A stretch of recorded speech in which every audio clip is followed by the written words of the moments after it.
to order. So everyone, please take a seat.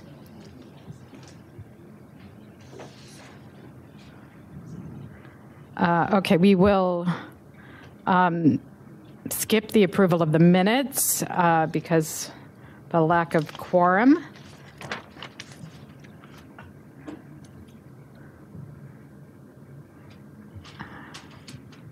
And good evening, and welcome to the 2018 post-election hearing for the Voter Assistance Advisory Committee.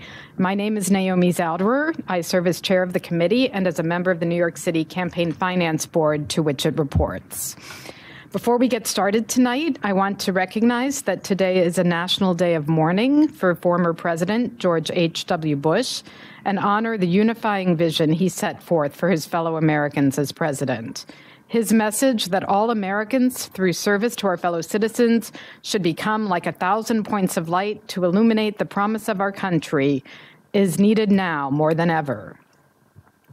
The Voter Assistance Advisory Committee is established in the city charter to advise the Campaign Finance Board on its voter engagement efforts. You likely know the CFB's work in this area through its NYC Votes campaign. Some of our high-profile programs include publishing the official New York City voter guide for each election, holding debates for candidates for mayor, public advocate, and comptroller, leading voter registration efforts like the annual National Voter Registration Day, printing and distributing the I Voted stickers in partnership with the City Board of Elections. In addition to these programs and other initiatives from NYC Votes, the VAAC holds 2 annual hearings for voters and meetings every other month. The committee publishes an annual report and recommends legislative and other changes to improve the voter experience in New York City. This committee does not report to the New York City Board of Elections, although BOE Executive Director Michael Ryan does sit on the committee as an ex officio member. Given the VAAC's mission, the election in November 2018 was very much a mixed bag. On the positive side, we saw record turnout for a midterm election, but that is pretty much where the positives end, and as many New Yorkers had to wait on long lines to cast their ballots. Some people reported waiting for nearly 4 hours to vote. Tonight's agenda is to talk about that election and what we can all do to make sure that those problems do not recur. We will hear a brief presentation on the voter turnout and about legislative reforms and about the legislative reforms that we will push for in 2019. Then we will hear from you, the voters, and about your experience at the polls in November. We hope to provide you with some of the next steps that we can take as a community. There are a number of people here that want to speak tonight, so I will cut my remarks short. But before I do, I must mention the Public Advocate Special Election. As you all know, current Public Advocate Letitia James won the election to become the State Attorney General. She will assume that office on January 1. A nonpartisan special election for Public Advocate must be held within 45 days. CFB staff are busy preparing all of the programs that will flow into that election, from voter registration efforts to producing a voter guide to holding public debates. We will be ready to hit the ground running once that election date is set, and we very much want to thank the Public Advocates representative on this committee, Umair, for his service, and I'm really sorry to see you go. Thanks. So, yeah. Anyway, sign up for our emails at nycvotes.nyccfb.info so you never miss an important election date, and follow NYC Votes on social media to help us spread the word. And with that, we can move right into the report on voter turnout and the voting reform agenda that we will consider for 2019. So the next item on the agenda is a presentation by our Deputy Director of Public Affairs, Amanda Melillo. Thank you, Naomi. Good evening, everyone. As Naomi mentioned, I'm going to dive right into this. I'll be about 15 minutes. I will have room for a couple of questions at the end, so please try to hold any questions until that time. As Naomi, I'm already having technical difficulties. My apologies. So this is a new clicker for me. I want to walk everybody through tonight what we hope to see in the next legislative session. Because as Naomi mentioned, we had some good news in the midterm elections. First of all, the number of voters more than doubled in 2018 over what we saw in the 2014 midterm elections. In the 2014 general election, we saw a little over 1 million voters who turned out to the polls. And in 2018, this became 2 million voters. Turnout increased by more than 21 points. So in the 2014 midterm elections, we had the somewhat depressing turnout rate of just under a quarter of voters actually coming to the polls. This year, we got closer to half of voters actually turning out to the polls at 46.3%. That's about 12 points under what we see in a presidential election. So I think we saw a much more engaged, activated electorate than we tend to see in these years where we don't have a presidential race on the ballot. But as Naomi mentioned, this is where the good news ends. I'm sure many of you, like me, experienced problems at the polls, including confusion, voters not finding their names in the books, long lines, jammed scanners. Apparently perforated ballots were a very big problem for the first time this year. So looking ahead, we want to look at what are things we can do to improve elections in New York? As you know, New York is a leader in so many areas. But when it comes to voting, we are behind the rest of the nation. We're behind the rest of the nation in terms of turnout, and we're also behind the rest of the nation in terms of what we have done to make voting a better experience for everyone in this room and for New York City at large. So I'm just going to walk you through sort of 3 categories of reforms that we would like to see in 2019 and to prepare for the 2020 elections.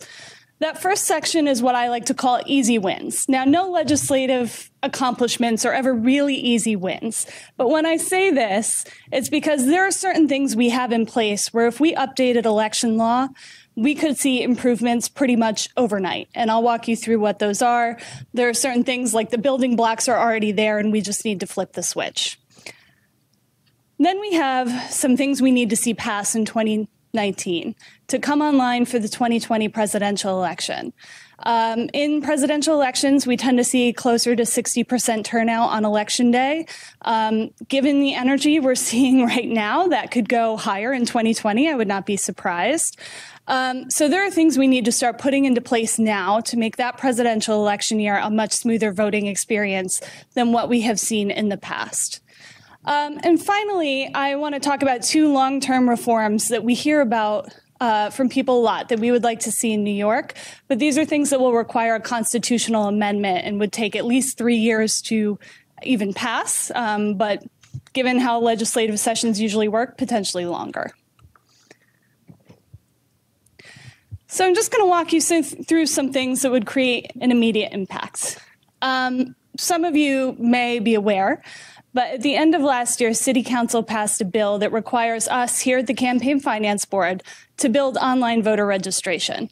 In New York, we have online voter registration, but this is for DMV customers only. And if you are like me, you don't drive, you are a public transit user and don't necessarily need a license to get through your day-to-day here in New York City. We would be building a platform that allows every New York City voter to register online and submit an electronic signature when doing so. So it's a totally online process, just like, if you're depositing a check at your bank or something like that. The downside is current interpretation of election law is that we need an ink signature, what's known as a wet signature. So we have this platform coming online in 2019 where all New York City voters will be able to register to vote, and we need to update election law so that New York City voters can actually use it. Second of all, I'm sure in advance of every election, you hear stories, particularly at the primaries, of voters showing up to the polls and not finding their names in the book, right? Where you go to sign your name.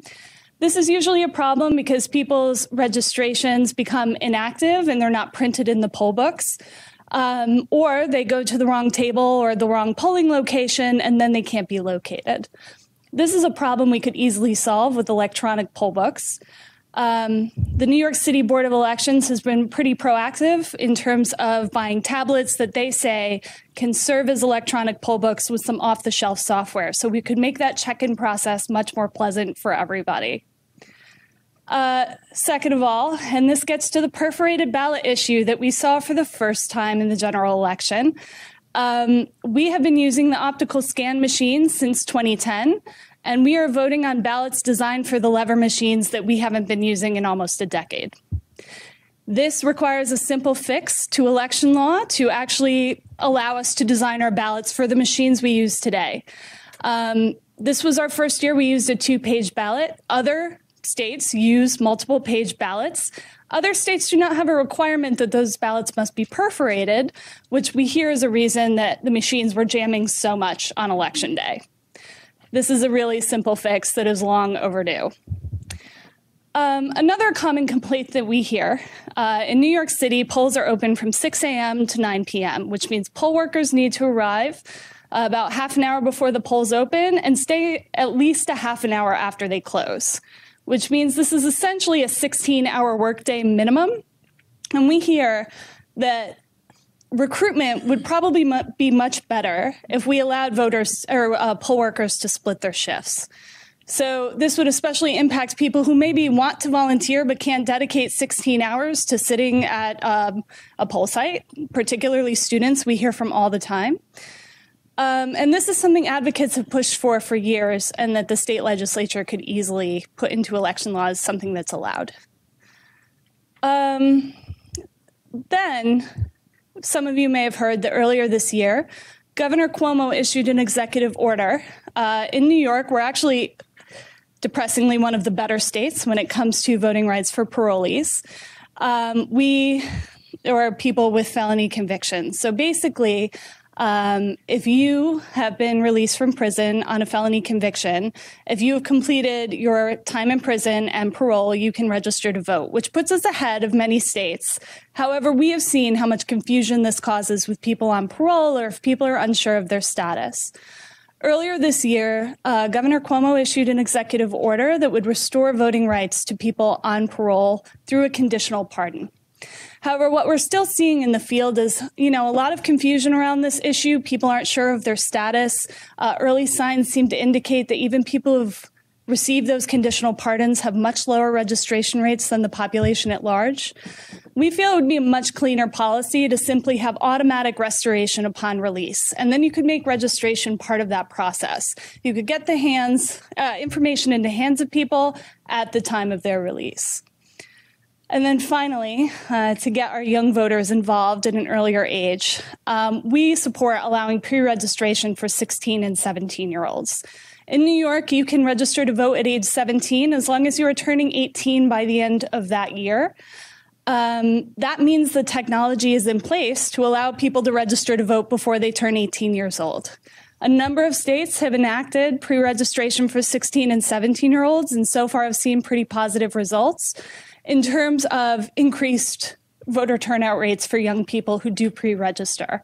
We know in New York City that 18-year-olds tend to have some of the lowest turnout rates as they're getting involved in elections for the first time. This is an easy way to engage people at a younger age and get them involved. All right, so then we move on to short-term reforms. And these are things we really need to have in place before the presidential elections in 2020. When everyone's going to be swarming the polls. Number one is early voting. There are now 38 states that allow some form of early voting, either in person or by mail. New York is one of 12 remaining states that does not allow it. Here in New York, we have 4.5 million voters. We could see more before the 2020 elections, given the increased interest in voting. And we have one 15-hour day to process all those people. And that is simply untenable and what leads to those lines of 4 or 5 hours long at some polling locations. So there are proposals out there that range anywhere from about 8 days to 2 weeks. Really anything would be an improvement over what we have now. The absolutely critical thing is to have that weekend before Election Day be part of that early voting period. Second, we support automatic voter registration. We've seen this passing in a number of states. I think about 13 to 16 have automatic voter registration now. This basically creates registration opportunities when people interact with a government agency. But what happens is you are told you will be registered to vote unless you don't want to be. It's an opt-out system. And states that have implemented this have seen much higher registration rates, and it seems to be helping participation so far. In New York, we, for reasons that I mentioned earlier, support expanding this beyond the DMV because many New Yorkers interact with government agencies that are not the DMV. So there are a number of agencies that could be covered. We could add 1 million voters to the rolls in New York City through automatic voter registration. This is one of my favorites too, the party change deadline in New York, another area where we are far behind the rest of the country, in case you are not aware. New York is the only state that requires you to change your party enrollment if you're registered to a party, to change your party enrollment by the registration deadline the year before the elections that you want to participate in. So that means if you are a registered voter and you are not registered to a political party, you need to change your party enrollment if you want to vote in the presidential primaries by the registration deadline for new voters in the 2019 elections. Of course, most people don't know this, and they miss their window to change their political party, so they are essentially locked out of participating in all the primary elections in in presidential elections. We saw this a lot in 2016. We had a competitive Democratic primary in New York. Oftentimes, the race has sort of taken a turn before it gets to us. We're one of the later voting states. This was something that really excited people, and they wanted to get involved, and they couldn't. Even our president's own children were not registered to the political party for which he was on the ballot, and they could not vote for their father because they had not changed their registration in time. So this is something we could really easily fix, and I think people have been clamoring for a long time. Another way that New York is behind, we are the only state in the country that has 2 separate dates for federal primaries and state primaries. So that means in 2020, we're going to vote a minimum of 4 times if the law is not updated. So we have our presidential primary in April, we have our federal primary in June, we have our state primary in September, and that's all before we go to vote in the general in November. I think there's a lot of pressure to actually bring those dates together now, because basically we know voter fatigue is a thing that is real. Our turnout reason it might be low, I seem to have lost the feed. Okay. A reason it might be low is because voters are asked to vote so many times, much more than they are in other places. And we know it also costs an extra at least $25 million to run this election when it could easily be combined. Finally, one thing we really support is expansion of translation services at the polls. So you may or may not know, in New York City, we cover 4 languages where we have to provide voting materials and translators at covered poll sites in Spanish, Chinese, Korean, and Bengali. In New York, we're a very diverse city. We're a city of immigrants. We have a lot of limited English proficient populations who don't necessarily speak one of those languages. Recently, in this past election, voters passed a measure that will create a civic engagement commission. This will expand interpreter services at poll sites, and it will add 6 additional languages to what we already cover. The issue is those interpreters will not be provided by the Board of Elections. And in previous elections, they were not actually allowed to be in the poll sites. So we strongly believe that the Voting Rights Act that designates what languages have to be covered can be a floor and not a ceiling. We know that other cities like LA or Chicago go well beyond what's required of them in the Voting Rights Act, and there's no reason a city as diverse as New York can't do the same. Moving on. So these are 2 reforms I hear come up a lot. I would like to see myself. These require constitutional amendments to actually get passed. One of those is no excuse absentee voting. In New York, if you want to vote absentee, you have to provide a valid reason for why. you're too ill to get to the polls, or you're disabled, you can't make it to your poll site, or you are out of the city that day. In New York, if we remove those excuses, which are strangely written into our Constitution, any voter would be able to apply to vote by mail in any election. The second long-term reform, again, something that's popular, we hear a lot, is same-day registration. The New York Constitution says you have to register 10 days in advance of Election Day, so that would need to be changed to allow people to register to vote and vote on the same day. So a constitutional change basically requires that two successive legislatures pass the same legislation, and then it goes before voters on the ballot. So basically this means they would have to pass something in the 2019-2020 legislative session, and then the earliest this could happen is if they passed it in 2021 and it went to voters that year. We see ballot amendments all the time. We're keeping our fingers crossed, but I want to temper expectations that this will take a few years if we get momentum around this. So this is just a really high-level overview of what we are supporting and what we would like to see from the upcoming legislative session. But as I mentioned, I have time for a couple questions. If people are curious about anything, I think we have time for maybe two, if anyone would like additional information. She will bring you a microphone so that, I can hear you.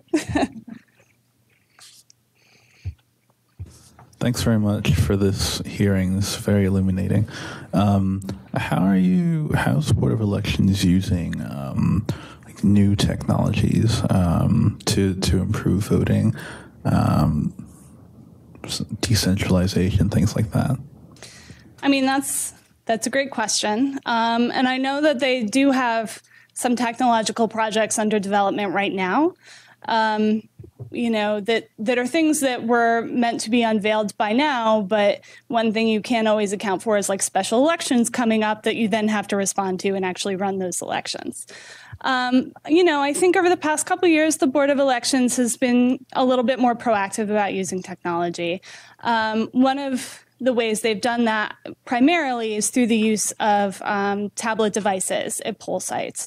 So they're using this to speed the check-in process a little bit. They can look up voters' polling locations and direct them to what tables they're supposed to go to. They mostly talk about it in terms of improving election night reporting. So New York City, we tend to see our election results maybe about a half hour after the polls close. It takes a little bit longer to certify elections. But the upstate results do take a little while to come in. And as we saw after the midterm elections, some states do take weeks to actually turn their results around. So I would say primarily that's the way they're improving it. I know they are, adding websites so voters can look up their absentee ballot status and things like that. Get voters' results straight to the county clerk from each voter. Could you repeat that? Is anything being developed that can get voters' votes straight to the county clerk from each voter? Straight to the county clerk? So I used to live in New Jersey, so got it. You have precincts, and each precinct reports to each county, and then each county reports to the county clerk, and then they all report their results to the media, and that's the election after certification is done. So does it work that same way here in New York? It doesn't work that same way here in New York. So basically all of the election districts and poll sites report the results up to the Board of Elections, who then posts them to their website while reporting those up to the state board. Our election administration looks a little bit different in the city than in some other states like New Jersey. Yeah. All right, Sabrina's now cutting me off after this question, and then we would like to turn to testimony. I almost forgot. Actually, you know what? I just forgot. So That's okay. Someone else will take over. Does New York City have open primaries? We do not. We have closed primaries, which is why we often have voters come to our hearings and say, the party change deadline makes it even more difficult for them to participate, because a lot of voters are registered to parties that don't have primaries, or they're not affiliated with a party. And by the time they find a candidate that they're passionate about, that they want to vote for, the party change deadline has passed like many, many months ago. And there's no foreseeable future of that being changed. I think it's an interesting question, and like I would say it's like a mixed bag. Could I honestly. comment about that? This issue has come before the Supreme Court, the Court of Appeals of New York, and they have said that it's okay to have closed, to not have open primary. So I mean, this issue was, we discussed this issue after the what election was that? 2016. Not 2016. It was the Bernie Sanders. Yeah, it was the Bernie Sanders people was raised that question, but they've said that it's constitutional to proceed it the way it is. So, yeah, I mean, we could have open primaries tomorrow. It does require the legislature to vote on it. All right, one more, and then I'm definitely going to get like the music playing me off. So the I just stage. wanted to know, these changes that that they're looking to make, is it legislation that you're passing for this to happen, or is it something that's in the rules and procedural? Well, it's not legislation we're passing, because unfortunately, if we had power over this, we would do it tomorrow. But basically, we already know that. I'm asking, how are these just implementations that you're going to put through, or is it something we're just talking about and then we'll never see changes of? This is what we're going to be talking to legislators about in the new legislative session. So it's you're looking for legislation to be passed. Yeah, absolutely. One of the things that we're doing is we're going to be publishing a white paper in advance of the legislative session next year, sort of outlining everything I discussed here, but with a lot more detail. And that's something we'll be giving to legislators around New York City who can actually take it to Albany and make a change. In the past several years, we've been in contact with legislators to talk about the reforms that we want to see. And we hope to see some action from them. So, I think it's a really interesting time, because we're seeing a legislature next year that looks a little bit different than what we've seen before. And a lot of people who are newly elected ran on a platform that we should expand voting rights and make voting an easier and better experience. So I think we're going to see a little more momentum around it this year, or at least that's certainly my hope. Early January. Yeah.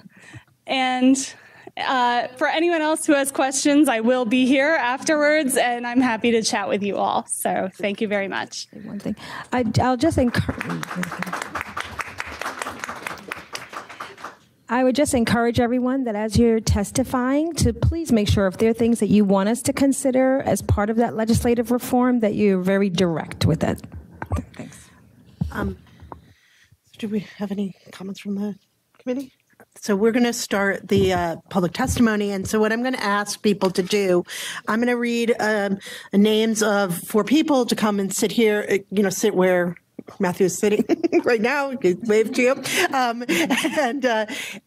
And one person will come to the podium and testify. You have about 1 to 2 minutes to testify. Matthew's going to give you kind of a hand signal to let you know that, how the time is going. I'm going to call people at a group at a time. So the first group will be Sonia Reynolds, Alex Cunningham, Akeem Browder, Eva Lynch, and Michael Howard. So if Ms. Reynolds could come to the podium and then the other 4 people sit in those 4 seats, that would be great. So that we can keep people moving, relatively quickly. How much time do they have? 1 to 2 minutes. And I guess I'm remiss, I didn't start that. I started with the administrative. Thank you all really very much for coming and sharing your ideas and your experiences about the election.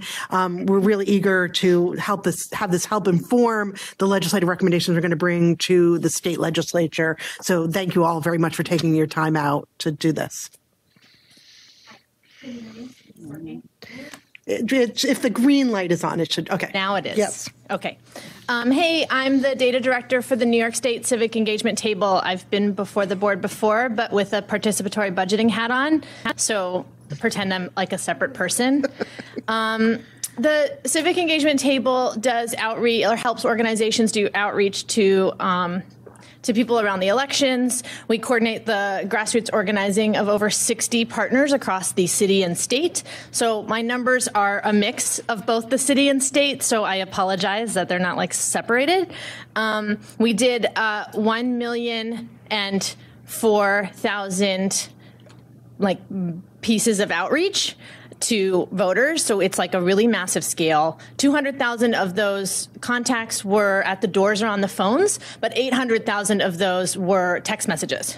And we do peer-to-peer texting, and so we have like a bunch of things that happened on election day. So we text people, and they don't have to necessarily write us back because we give them all the information they need to vote, so their polling location. We also ask them if they have any questions, and we had a lot of questions on election day, and we had a lot of feelings. So I just wanted to like be here to express those, since they are people who maybe had time to text us back. It's mostly low-income communities of color, so maybe they like can't be here in person.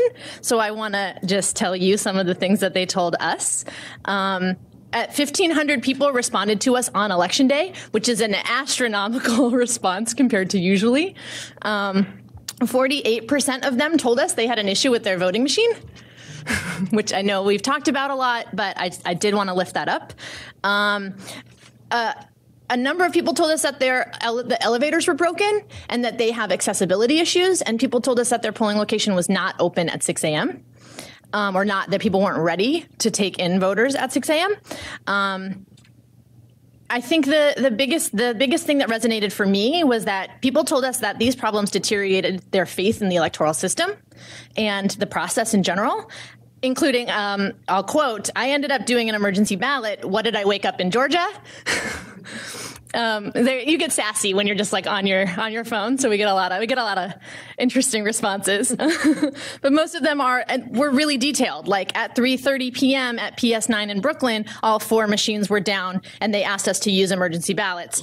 Separate voter, after waiting 2 hours, I still couldn't scan my ballot. They made an announcement that emergency ballots were in effect, and was my vote even counted? That happened a lot. A lot of people messaged us several times, lots of back and forth of like, how do I actually know that when I put it into the box? I know a lot of you know, but like you usually scan the ballot and then it's scanned and received. There's an extra emergency box below that if the scanner can't scan and you can't wait for another machine. Many people told us all the machines were down. Okay, I'll wrap it. That was it. Yeah. That there's a separate box. People had to put them in a separate box. There's also like an envelope. Some people were telling us I had to put in an envelope. Okay. Great. Thanks so much. Thank you. Thank you so much. Sorry, I went over. Yeah, that's okay. Mr. Cunningham? Hello, I am a member of the Brooklyn Democratic County Committee. I represent the 43rd Assembly District, Election District 33, and we have over 1,000 registered Democrats in our election district alone, let alone other parties. And I noticed on election day that I had to wait 45 minutes before I even got my ballot, because the letters were organized A through M last name, N through Z. And because I had access to all the voters, I made a chart of all the last names by letter. And A through M... You did a distribution of the class. Yeah. Yes. A through M has 694 voters, and N through Z has 319 in my election district. So A through M, myself included, had to wait 45 minutes, and N through Z had to wait at most 5 minutes. They were going by very quickly. So I would recommend that each election district take into account the names of the voters who are in it, so that my election district has 4 Vs and 129 Bs, and that they not be counted exactly equally. So I would suggest in my election district, for example, A through I and J through Z, so that it's more equal instead of a 2 to 2-to-1 margin we basically had on November. But I feel that person. My last name is Low Preston, so I definitely feel your pain because I'm so close to the other book, and I have to wait. And this was brought up at the City Council hearing by State Board of Elections member Doug Kellner about making sure that there's the even distribution of names, because that distribution is true everywhere, like in the English language, that the distribution of names is that it's heavier A through M than N through Z. So thank you. That's a very interesting point. That's just saying, with a digital, if we don't have voting books anymore, yeah, if it was electronic poll books, it wouldn't matter. Then it wouldn't be an issue. It would resolve that problem. It would be faster. Yeah. So, thank you. Thank you. Akeem Browder.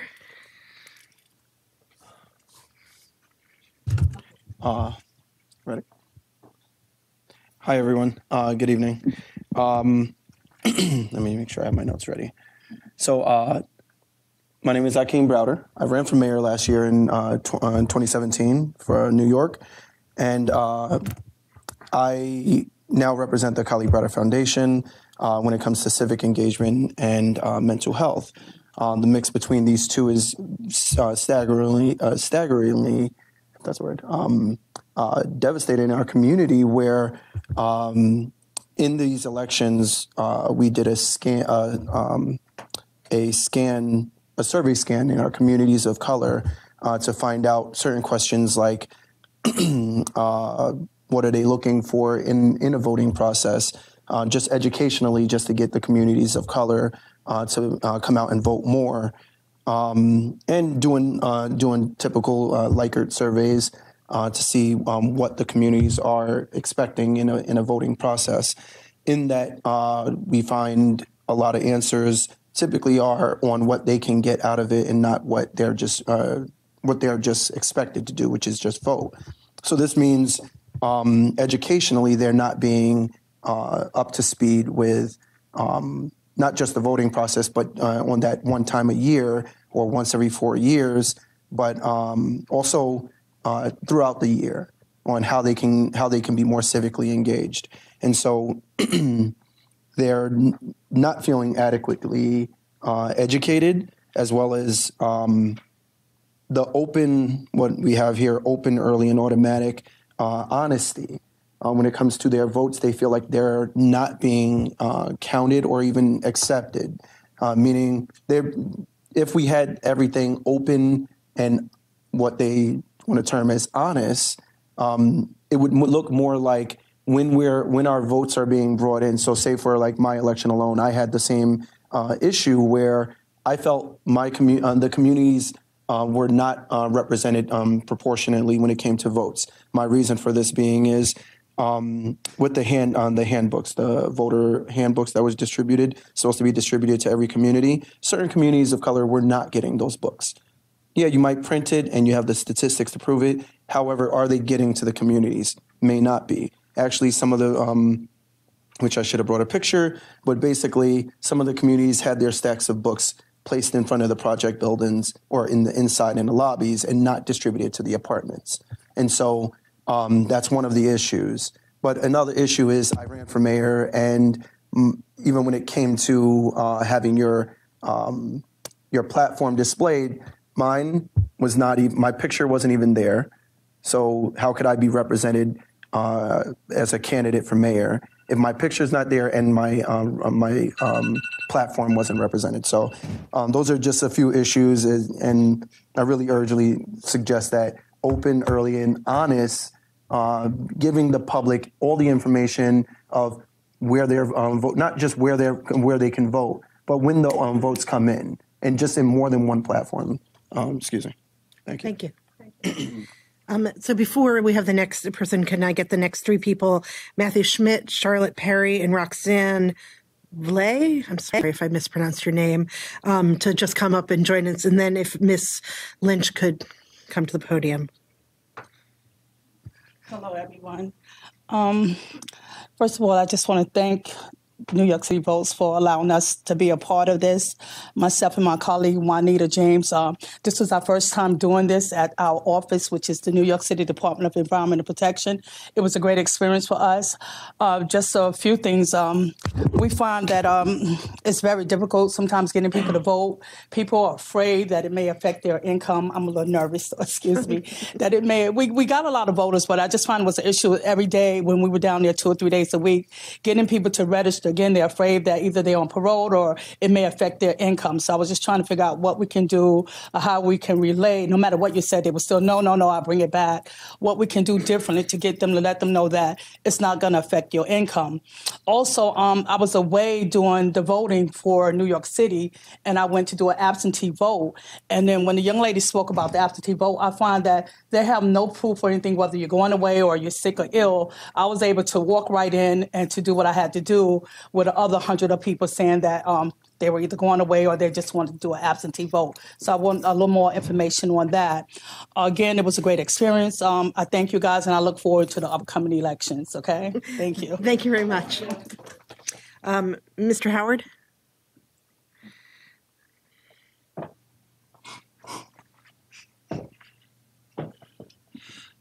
Good evening. My name is Michael Howard. I'm a self-advocate. I have a Yeah, then you don't have to lean over.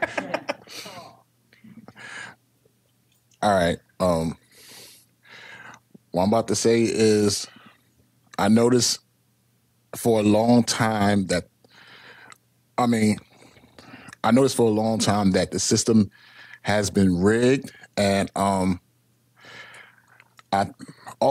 think I also heard about they made the council made a legislation for legislation to change the voting machines, because I understand some voting machines is rigged, and I never, every time I go downstairs in my building to vote, I never get the results to see if I was rigged or what. So, there was no long, every time I go downstairs to vote, it wasn't no long line or anything like that.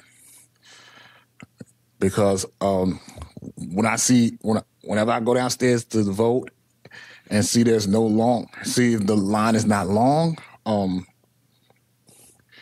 it means it to me. I don't know that I don't know about others, but it seems like I'm not speaking for others. I'm just speaking for myself, So I've been going to different organizations to make sure the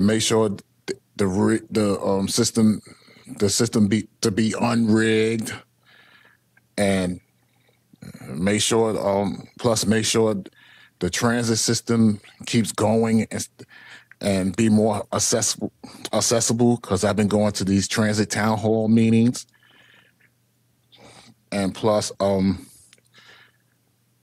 also been involved with the socialist group, any socialist groups that can come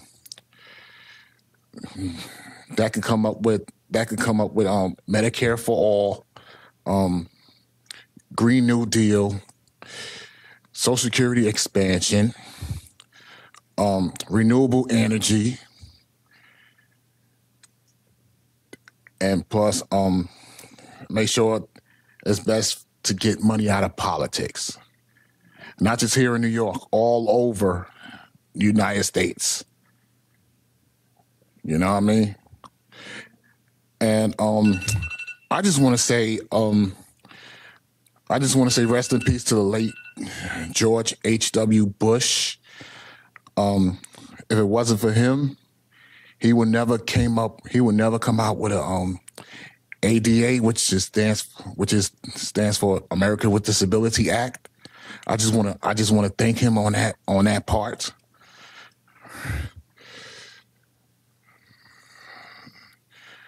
Okay, I guess my time is up. So Thank you very much. Thank you.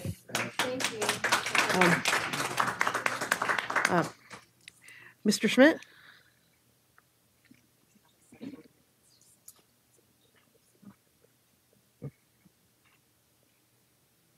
Hi, my name's Matthew Schmidt. I'm going to be quick because 2 minutes is not a lot of time. I was a first-time poll worker at IS 220, Education District 17, Assembly District 51 in Sunset Park. I'm just going to shoot through some things really quickly because there's one big thing I want to get to at the end. One thing that I think would be nice at the polling sites, in the same way that there's interpreters, would there be a sort of dedicated voting instructor. I had a lot of people asking just about the voting process in general, which when you've got a big line of people coming up, you can't really just sit down and explain how to vote to someone, the very basic stuff, like how this ballot works and stuff like that. So it'd be nice to have someone that we could send people to at the voting sites. Another thing very specific to my place was it was a very heavily Asian district. We did have 2 Asian interpreters there. We had no Spanish interpreter. And I did have a couple people specifically say that some of the people in the community hesitate to come in and vote at all in that district because it's just the Spanish-speaking people, because they didn't have the help that they needed. One thing I would like to see in general, I love the mailings that you guys do. It's great for the general voting, but for the very specific district voting, I consider myself very computer savvy, and I had to go through a lot of hoops online to find out exactly what would be on my specific ballot, the specific candidates, the specific elections, things like that. So it'd be nice to have better access to that. But the main thing I want to talk about, which is something that actually appeared in Gothamist magazine, that actually a friend of mine got to them, who was working at a completely different poll site, was about poll workers telling voters that they absolutely had to vote straight party district in order for their vote to be counted.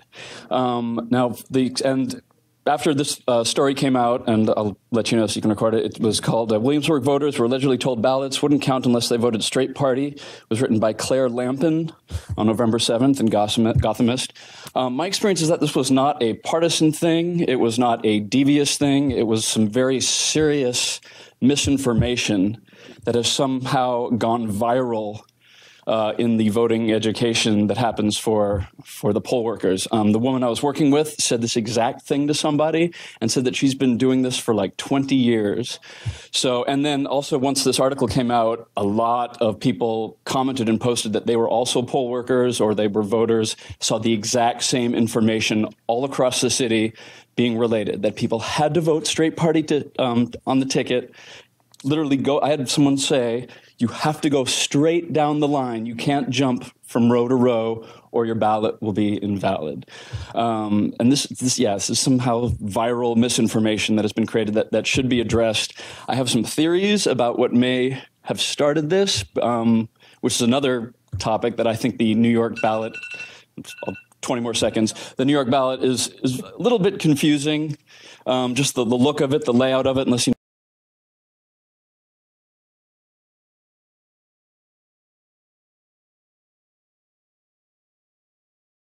uses a lot of people, and I think maybe that's where this information came, that like, no, you can't vote, for the same candidate more than once just because you see their name. You can only vote in the one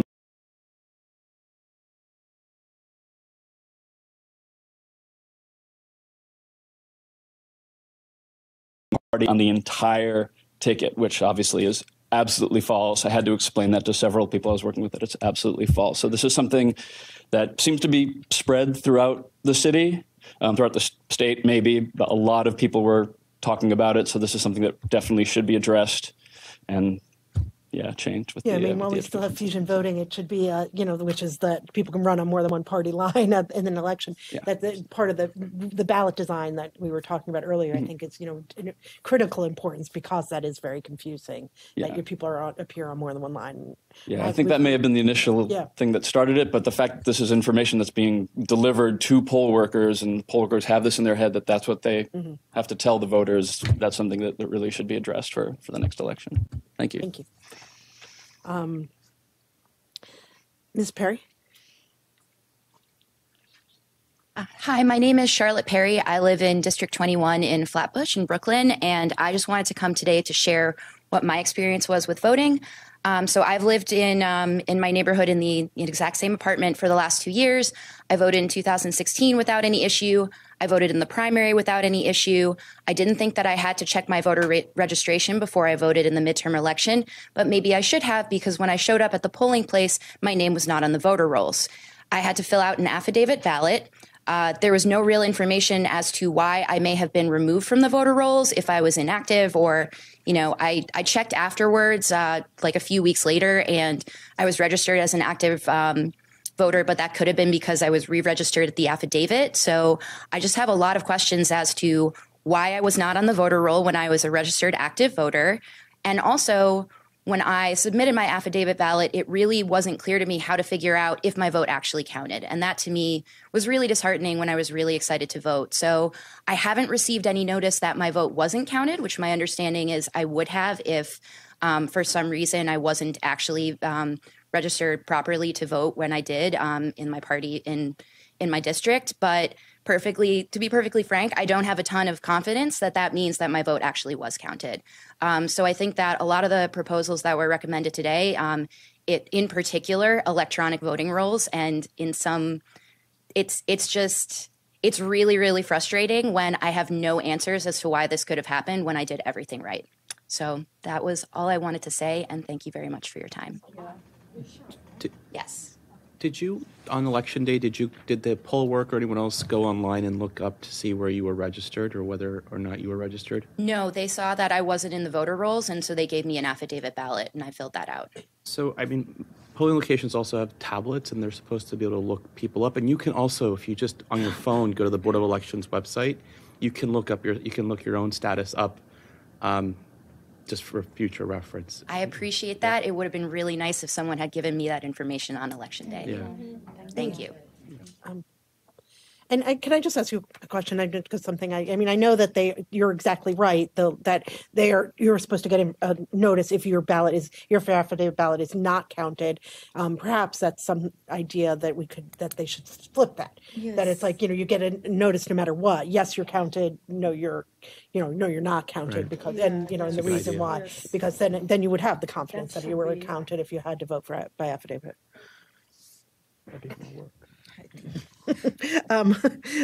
So before you speak, Ms. Villay, can Deborah Morris, Caitlin Simmons, and Preeti Sodai come and will be in line?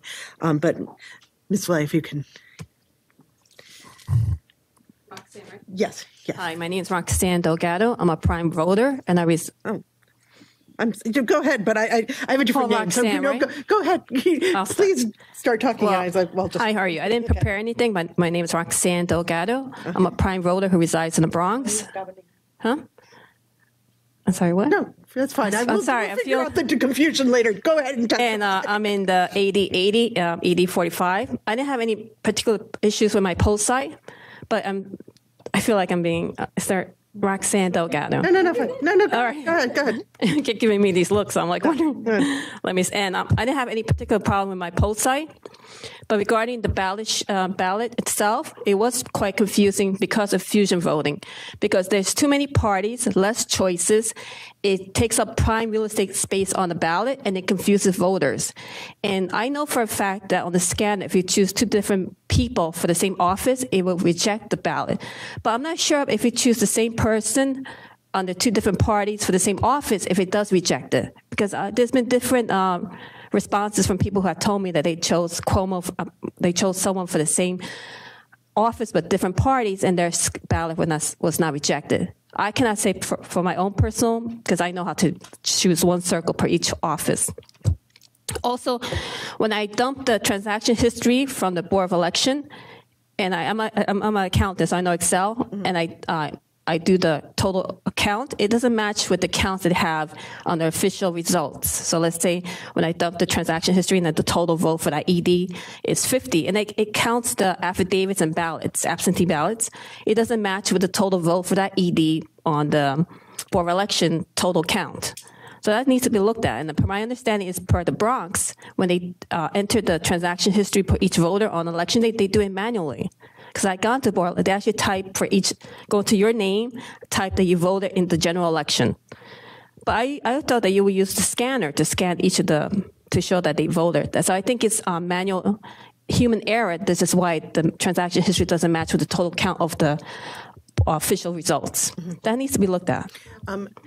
I guess, I mean, and anyone have, I mean, I don't know if any of the staff has an answer to that question about how they do that. I'm sorry. And lastly, I'm against automatic registration because if someone really does not want to vote, why should you should make it easier for people to register to vote?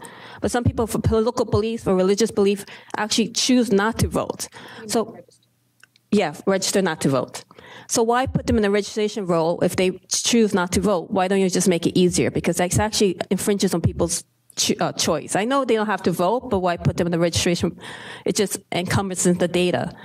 And lastly, before I think the voting, fusion voting, I think basically that's my feedback. The automatic voter registration would be an opt-out. So those people that, so if you did not want to. Some people don't take that second step when people subscribe them into, because I've been subscribed through my app to different letters, and I never have the time to send back. I choose not to subscribe, and I continue getting things in the mail. So I think I know they have the opt-out option, but actually with the organ donors, in fact, they should be able to opt out, but you don't do that to save lives. Why do that for the voting registration? Thank you. Thank you very much. Deborah Morris. Hi, good evening. Good evening. Thanks so much for giving us this opportunity to speak directly to you. My name is Deborah Morris. I'm a voter in the AD 43 in Brooklyn. I'm also a member of the Brooklyn Voters Alliance, and I'm on their voter engagement subcommittee. I was going to go into my own experience, but I think it's pretty typical. I showed up at Erasmus High School to vote, as I have many times. I voted quickly within 5 minutes, got my ballot and voted. And then I waited over 2 hours to scan my ballot. There were 5 scanner machines. 3 were working when I got in line. By the time I was at the front of the line, 1 machine was working. And it's on my understanding from my neighbors in my building that by the afternoon and through the evening, there were no scanners working and all ballots were going into the emergency ballot box. I know there were problems, particularly with this ballot being a perforated page, but this has happened at my polling site every time I have voted in the last 3 years. On the congressional primary on June 26th, I showed up at 9 in the morning to vote and none of the scanners were working. So sorry, I'm a little nervous, excuse me. Let me just bring up my notes here. I think it should be acknowledged that this isn't an anomaly, that this happens maybe just in certain districts, but this is happening every time an election comes around. And when you're involved in voter engagement and you're talking to voters who are either disengaged or first-time voters, and you're trying to encourage them that voting is an opportunity to speak directly to their leaders, to use their voice, to speak to conditions in their communities where they don't feel heard, and then they go to cast their ballot and they experience these constant structural difficulties, it really undermines that message to them. And that's really heartbreaking. I mean, I saw a woman who we were waiting in line for over an hour and a half. We were almost towards the front of the line and she was so frustrated. She just threw her ballot on the floor and walked out. It's just unacceptable, really, time after time. The feeling that I feel is the Board of Elections knows this is a problem. After the election, they have meetings like this about it. Then they put the voting machines away and they bring them out the next election and expect something different to happen. Now, it's my understanding that the company that supplies, and I don't know if they do the maintenance or the Board of Election does, ES&S, our contract with them is up in January. That's my understanding. I wish Mr. What's his name? Mr. Ryan was here. I could speak to him directly about this. But I'm calling for an official review of how these voting machines are working and being maintained that's available to the public so we can see that something's being done about this. Thank you very much. Thank you.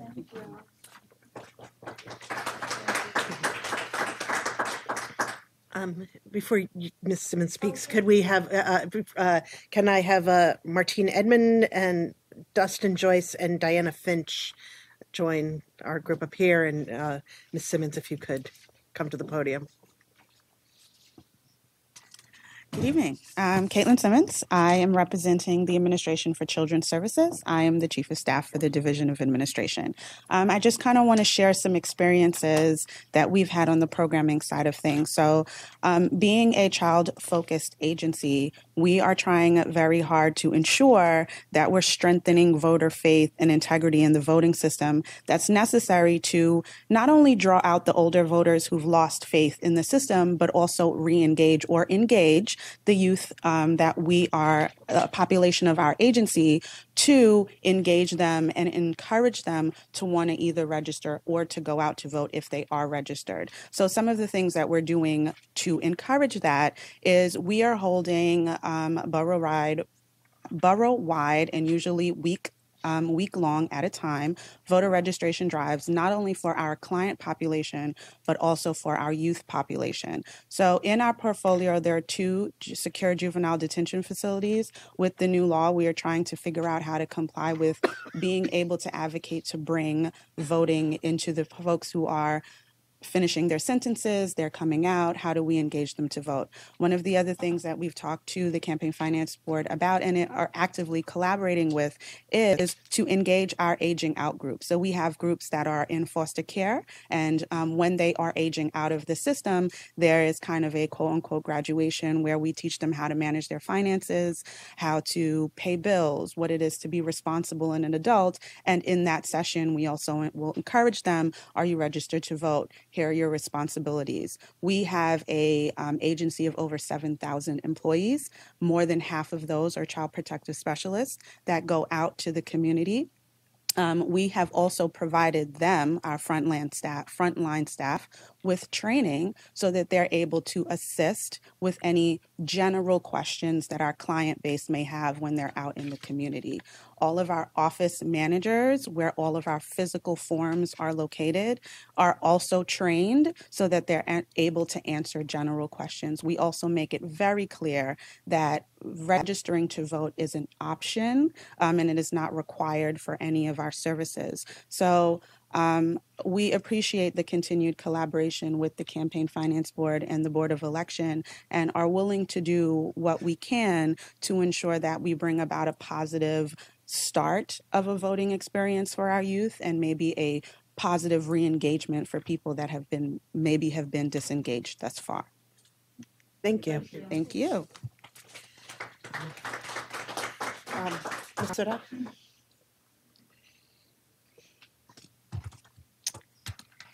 Hi, my name is Preeti Sodhi, and I'm the founder of Hello Voter. We're an initiative aimed at educating New York City voters about their local elected officials and how to engage with them, as well as registering voters at events throughout the city.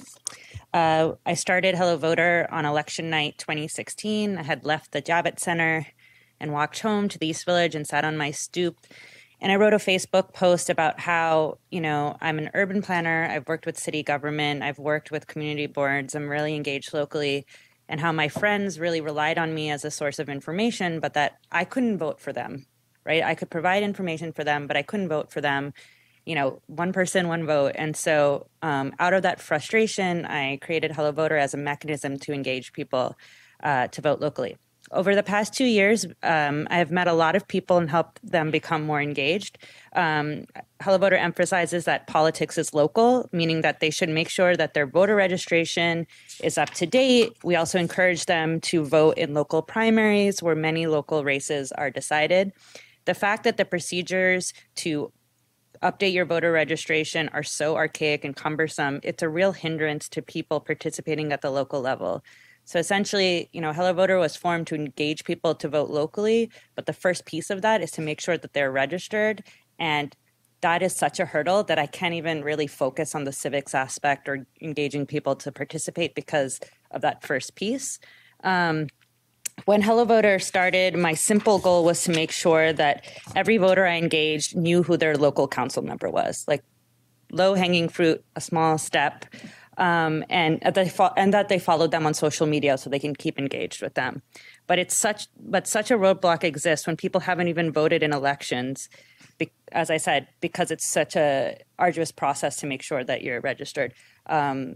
the voter registrations for primaries especially is something that's a real roadblock, because I want to get people to vote in the primaries, and then I talk to them and they're like, oh, well, it's too late for me to update my registration.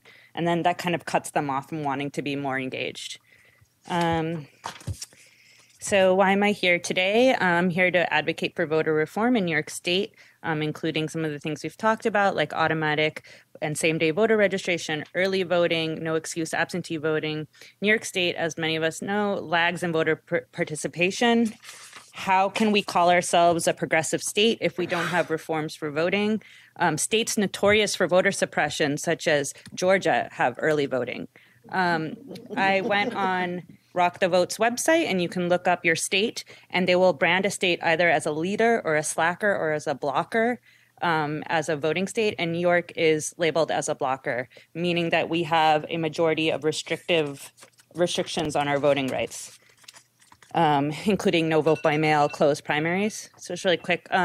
This summer, I visited Selma, Alabama, home of much of the civil rights movement and the Bloody Sunday March, the Emmett Pettus Bridge. I'm working on some community development projects with community members in Selma.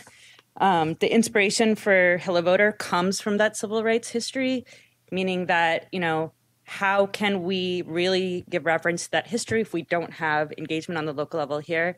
But I feel like I can't address voter suppression in Alabama when I'm working with those communities when I come from a state that doesn't have its act together.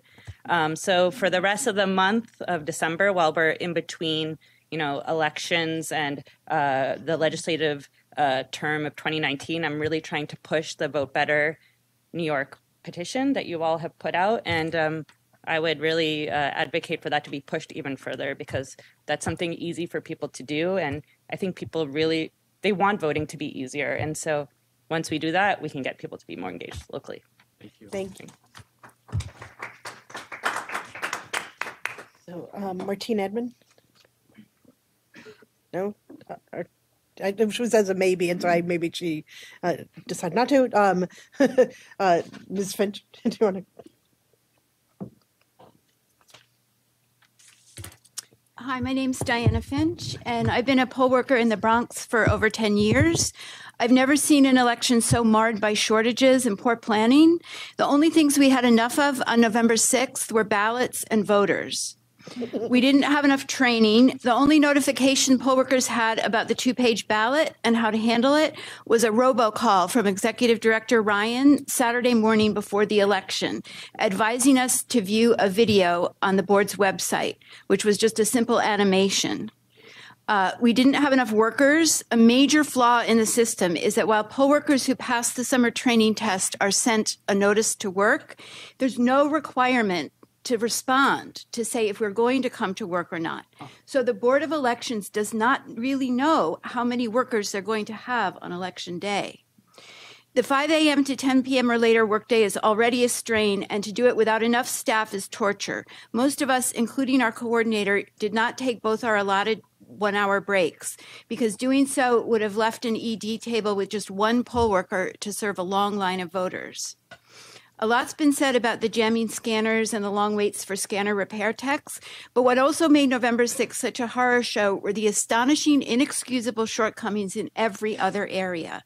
We didn't have enough privacy booths, which led to more long lines. We had only one BMD, ballot marking device, which was steadily in use by voters who can't see well, but it broke down by midday and was never repaired, so voters who needed help had to have 2 poll workers read the entire ballot to them. We noticed right away that we had smaller than usual stacks of privacy sleeves, the folders for voters to keep their ballots in. And because of the rain, these folders got wet, but we had to keep using them, which made the ballots damp, which made the scanners jam. We didn't even have enough pens. We ran out of I voted stickers by early afternoon. Finally, not even enough voter registration forms. The entire site ran out completely before the end of the day. I want to point out that the Board of Elections did anticipate the turnout, as evidenced by discussion during the October commissioners' meetings about how many ballots to print, enough for 110 to 120% of total registered voters. But when Executive Director Ryan reported the number of sites, scanners, poll workers, BMDs, and privacy booths, none of the commissioners said anything. No one did the math. to see if these numbers were sufficient. And on November 6th, we found out they were not. And where are the commissioners? I did not see them at the State Assembly or City Council hearings last month. Their post-election public meetings have been either less than 15 minutes long or not open to the public. The poll workers and the voters of New York City want to know that the Board of Elections commissioners are, and I quote from the board's mission statement, fulfilling their mission of enfranchising all eligible New Yorkers and ensuring that we have every opportunity to exercise that right. Thank you. Thank you. Thank you.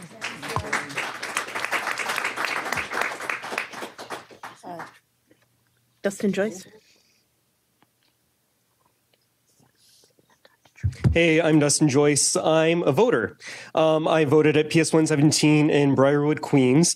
I will say this is the first time, we just moved this past summer, so this is the first time I voted in that precinct. But previously I had voted in Jackson Heights, Queens, Bushwick, Brooklyn. I've also voted in South Carolina, Utah, and the District of Columbia. And I have to say, of all those experiences, this was the worst experience I've ever had voting. So I'm going to say something that I haven't heard anyone say yet, and that is, I'm actually really mad about what happened on Election Day. And there are two main things that I think about. What I could say would just echo what a lot of people have already said in terms of what went wrong that day. So I'm not going to go through and repeat that, but two things that I noticed. First of all, it is easy for me. I'm fortunate that I'm able to work from home and stay home with my children. But there are other people who are not in that position who, because of our inane election laws here in New York, the only time they have to vote is on Election Day, showing up at the polling site. And yet many of those people, older people, people with various forms of disabilities, didn't have the ability to wait in line like someone like me might be able to. So I saw some people who just gave up on the entire process of voting. And to be honest, that was heartbreaking to see that happen in a place like New York City, that people are just so exasperated by the process that they toss their ballot away and leave. The other thing I want to mention is, as I mentioned, I'm able to stay home with my children, which is fantastic when it comes to Election Day, because I've made a point ever since we had our first child, to take them to the poll, to show them that in our democratic society, the number one most basic thing you can do is cast a vote. And it was really disappointing this time to show them that, well, this is what it's like. That's not necessarily policy reform, but I do just want to say that I am really mad about what happened there, both for my children and for the people that I saw around me who just gave up on the entire process. But there is one final point that I will make. So I took this photo of our broken scanning machine. Here's the thing about it. My understanding is this is an illegal photo. And if I could change something, it would be to change that ridiculous law that you can't take a photo in a place like that. It's a clear violation of the First Amendment. And I was able to, that was the only way I could share the experience that I was having and that so many other people were having at the poll site, was by taking a photo and saying, this is what I'm dealing with. And yet, as far as I can tell, that was illegal. So that's all that I want to say. I'm mad. Thank you. So that is all the people I have on my list who wanted to testify. Is there anyone here who has not, who would, or you would like to, please come to the front.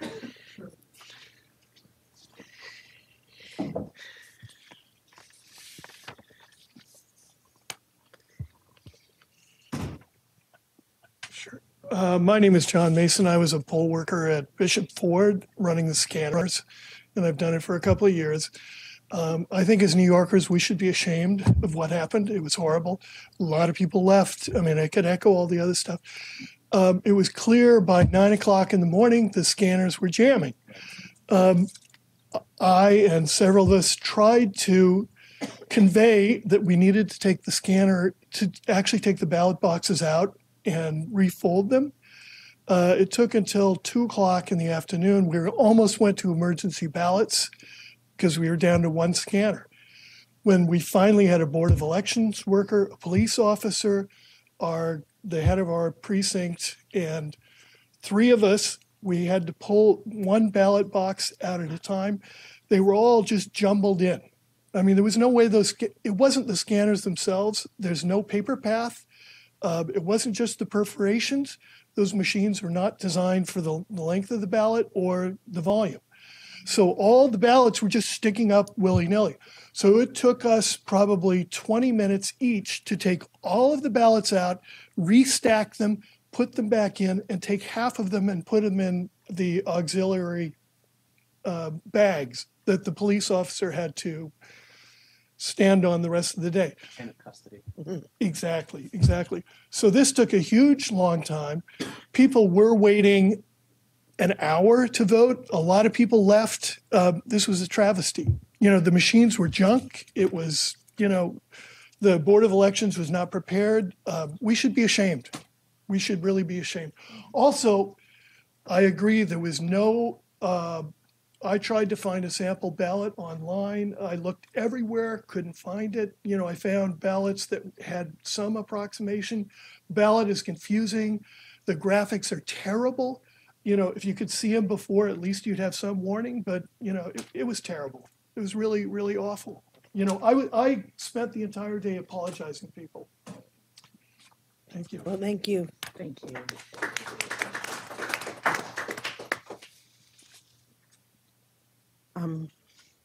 Anyone else?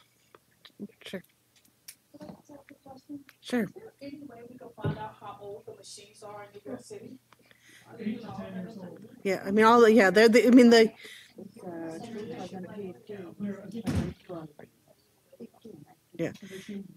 Yeah, they were first used in the 2010 election. So. Hi, my name is Patrick Yako, and thank you for the opportunity to testify tonight. I've been a voter in New York State for about 2 decades, and I'm here to share my experience from this past election day, since it's the first time I voted and I've ever been worried about my vote actually being counted. When I walked into my poll site on November 6th at PS 153 on Amsterdam Ave and 146th Street in West Harlem, I was met with pure chaos. Dozens of people were swarming tables to receive a ballot, while many more were waiting in line to fill out their ballot, and then even more people were waiting for a scanner. I was at my site for about 30 minutes, and during that time, I observed many people asking basic questions, such as how to fill out a form and where to do so. While many poll workers were doing their best to field questions, and I honestly feel lucky I didn't have to wait several hours to vote, it was obvious that there was general confusion over basic procedures. For example, when a poll worker said that voters could use their own pens and didn't need to wait for a privacy booth, I asked what color, if there was a specific color of the pen. Her response was, yes. After a brief pause, I asked what color, and she said black or blue. I started handing out my own pens to fellow voters, and we found windowsills and other places to complete our ballots. When it actually came to submitting my ballot, I noticed the signs to tear my ballot, but there were no other instructions.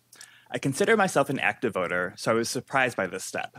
As I approached the scanner, I took a wild guess to submit my ballot pages one at a time, and again, consider myself lucky that I didn't double up my ballot and jam a machine. After voting, I wondered why my experience this year was so confusing and chaotic. Just 2 years ago, when I voted in the presidential election at the same site, I did have to wait in excess of an hour, but when I actually got to vote, the process was pretty smooth. What made 2018 different? I'm glad that there's been much discussion around the reasons why there were so many problems this year, but I'll take true reform in the coming months to fix these issues permanently. I hope that the New York City Board of Elections and state legislature enact policies like early voting, same-day registration, and additional funding to hire more poll workers at sites and better education to alleviate these issues. Thank you very much. Yes. Yes. Early voting, same-day registration, and additional funding to hire more poll site workers and better education for better voter education. Thanks. Yeah. Yeah. So, obviously there have been tremendous challenges for people to exercise their most basic right in our democracy this past election. And in order to recognize that, this organization has a role in this, but it's limited. And what we do want to make sure is that your concerns are heard by the Board of Elections. So Amy and I were discussing this. So rather than this just be a cathartic exercise that is up on the web, we will be transmitting a letter from this entity, VAAC, to the Board of Elections, identifying the challenges that you faced and that you testified to, so that it's memorialized, so that we're creating a record. I too saw the difficulties on election day. I saw people in wheelchairs and crutches standing for hours in hallways that were at 90 degrees because you had hundreds and hundreds of people packed, waiting to vote because they were frustrated with the direction things are going in our country. And they're doing things in other states, making things difficult for people to vote, taking ballots, ID cards. Well, we're creating problems too. It's just on the back end. And so, these concerns that you've highlighted will be raised by VAAC and will be submitted in correspondence to the Board of Elections. So I just want to say thank you for caring about our democracy and making the time to be here today.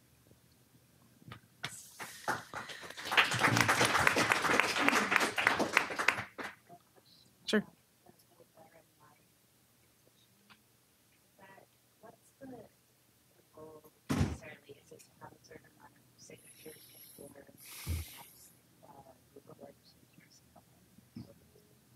Well, we take the petition every year on our voter day. We go every year to lobby the legislature in Albany for these voting reforms. We'll be doing it earlier, like not the voting day, but preparing this white paper and the lobbying.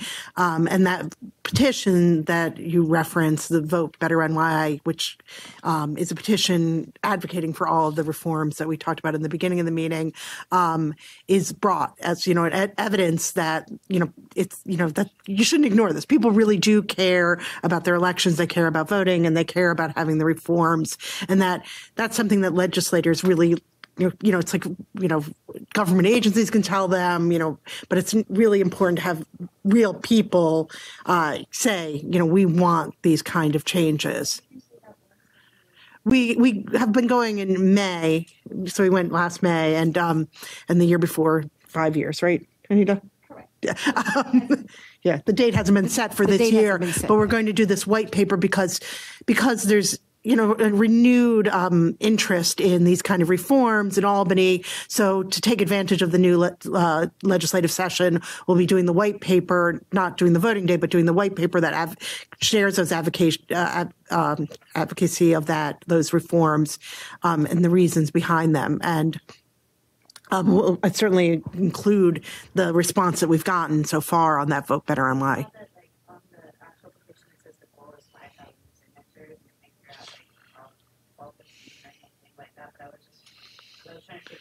You want these many signatures by when?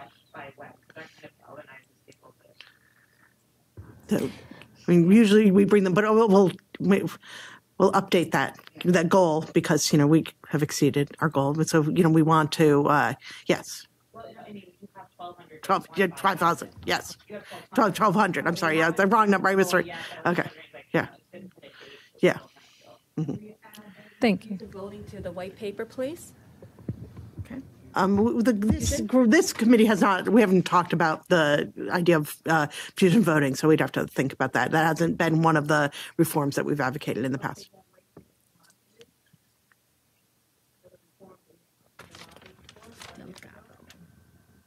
We'll look into it, but we haven't made a decision about that yet.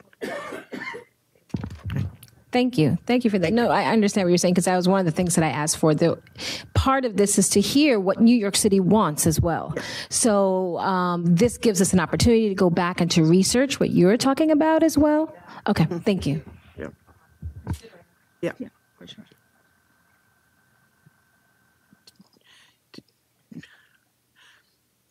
I'm not understanding your. Oh, okay. Sorry. Oh, okay. I'm sorry. I was not understanding your gesture. So are there more questions? I just saw someone came in from the NAACP, I think. Yes. Would you like to? Called her out. I sure did. Hi. I didn't know before we close, is there anything that you wanted to share?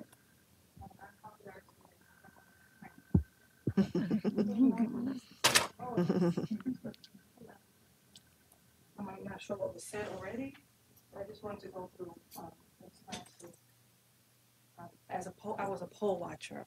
So hi, good afternoon. My name is Faraine Griffith. I'm the chair of civic engagement for the New York branch NAACP, and I had poll watched on the general election for the NAACP.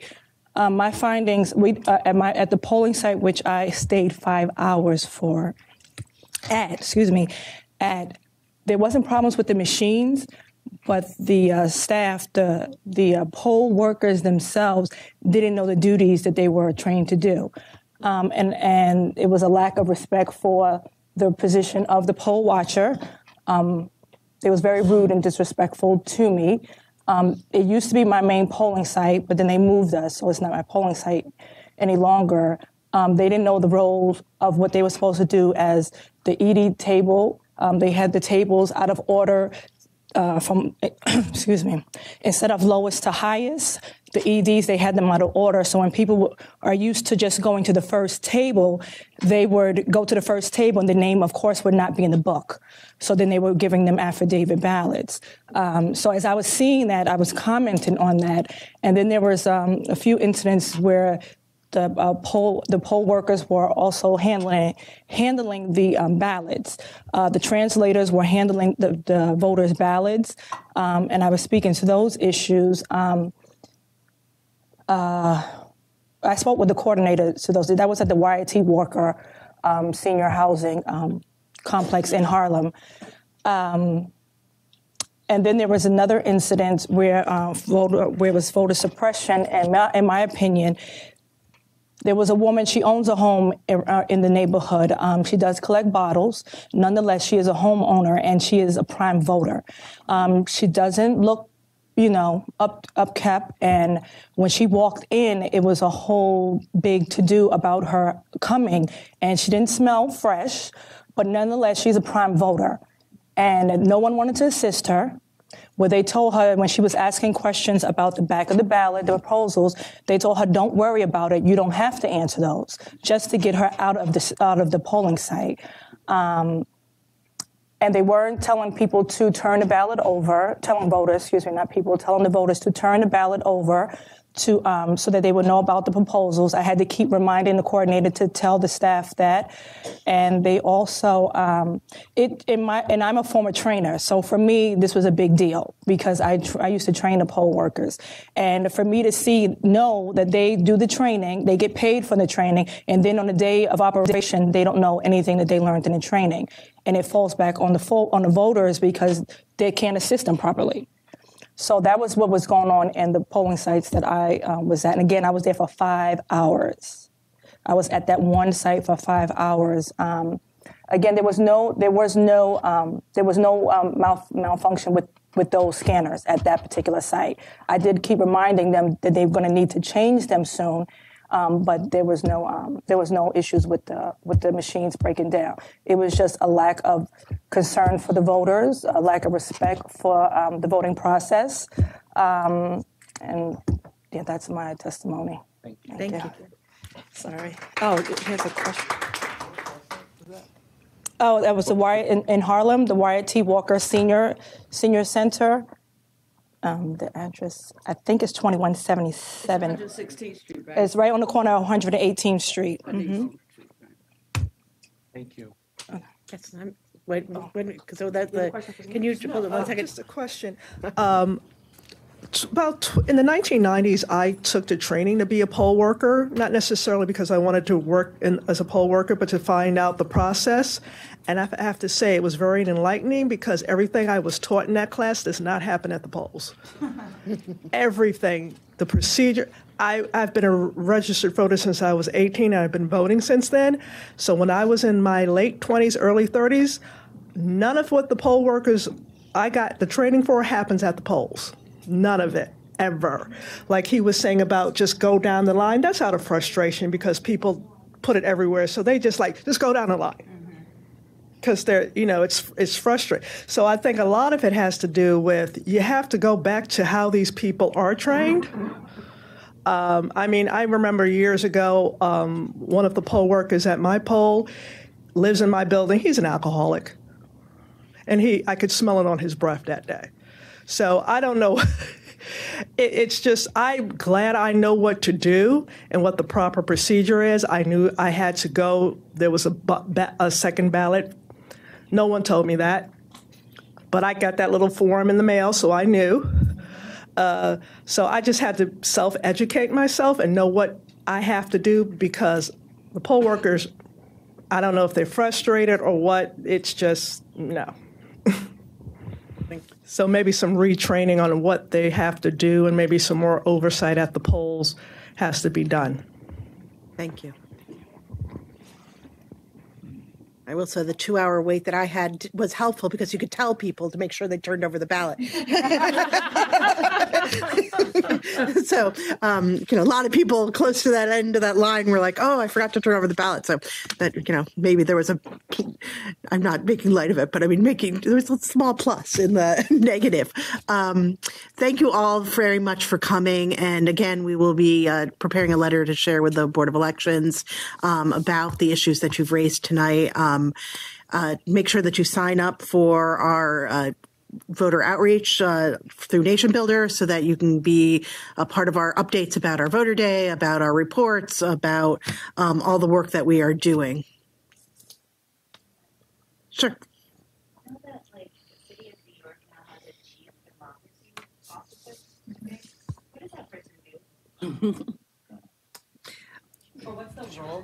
I was asking about the Chief Democracy Officer position that was created for the City of New York, and I was just wondering what that person does, what's their role, and how that connects with your work.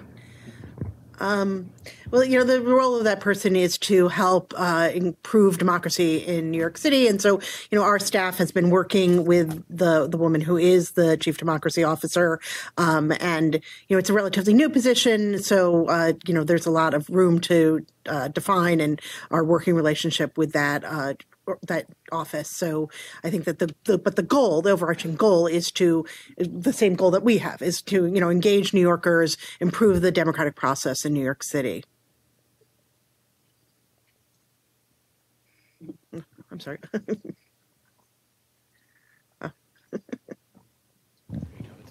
I'm sorry. I just wanted to add, because I didn't have my notes out. I just wanted to add, by 1:23 p.m., that polling site already had over 200 voids. Voids. They already had yes, and that's without the machine malfunctioning. And Matt, we have just one more comment. You speak loud. Okay. So does the Board of Elections have its own public forum, or are you the main liaison for? With the Board of Elections is a member, it's an ex officio member of this. The executive director is an ex officio member of this committee, and they have their weekly meetings of the commissioners on Tuesdays at the main office. If you go to their website, you can find out. They're public. Yes. You can go to the hearings. Yes. Right. Yes. And you can watch them live online. Right. Except that since the election may not archive them. But those are public meetings once a week with the commissioners. Yes, I understand that regarding the voting machines themselves, after you submit 1,000 pieces of paper, they are filled? We can't hear you. I'm sorry, it's very hard to hear. Sorry. Yeah. Why don't you stand up? Regarding the voting machines, after they receive 1,000 pieces of paper, they're filled and need to be replaced. Is that correct? Maybe one of our people who are poll workers would be better able to answer that question. Yes. Once they filled up the ballot bins, then for this election, they provided plastic bags that would serve as ballot bins if the machines filled up. Oh. Did everyone hear that? For this election, because they counted, the number of voters plus times 2, because it was a 2-page ballot. And they figured that if everyone voted, the machines would all fill up. So they provided plastic bags, clear plastic bags, to put the additional ballots into if the machines filled up.